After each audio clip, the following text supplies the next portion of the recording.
programmer project helpful to take the screenshot. So if you like the video, please subscribe. And the first line, so you can start the coding with like import pyscreenshot.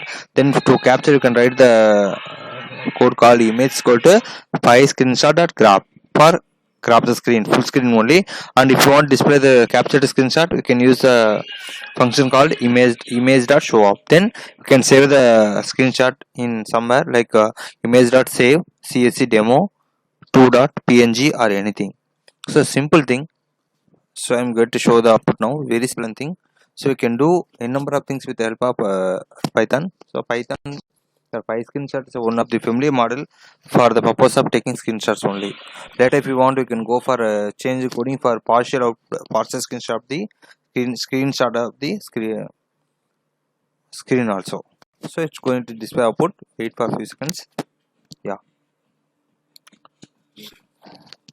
very simple, basic thing how to take screenshot successfully. This one. So pyscreenshot. So if you want, you can include the coding in anywhere like PyCharm, Google Colab, or somewhere in like Python ideally anywhere. So it's going to display. Yeah. So the project successfully executed. It's going to display the output now. Yeah, what a screen showing. There's the output screen. It takes few seconds.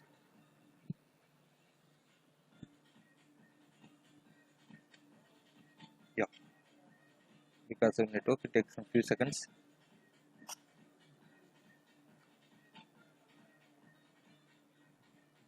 Yeah, successfully generated now. So it's the way how to successfully take screenshot with the help of Python. Thank you for watching the video. If you like the video, please subscribe and share with your friends. Thank you.